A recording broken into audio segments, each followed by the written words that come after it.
आणि हे पोरगं सगळ्यात जास्त मजा करते मामाच्या गावाला येऊन. खूप दिवसांनी गावाला आले आणि व्लॉग पण पडला नाही, म्हणून आज मी तुम्हाला दाखवणार आहे गावाकडचं लाईफ. इतकं सुंदर हे जास्वंदीचं फूल आलं ना, याचा कलर लयच भारी आहे.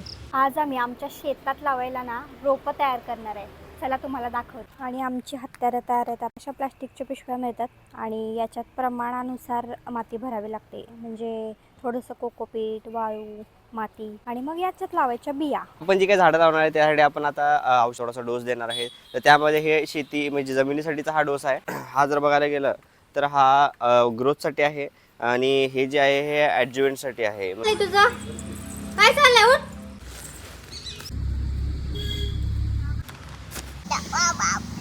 प्रत्येक पिशवीत 2-2 बिया टाकायच्या, म्हणजे एक जरी उगवलं नाही तर दुसरं उगवू शकते. आता आपण जी झाडं लावलेत याची वाढ आता 8 दिवसात होईल. आता स्विमिंग पूल झालं, त्याच्यानंतर झाली वाळू आणि आता आम्ही आलो टायरवरती. कसं वाटतंय चिक्या?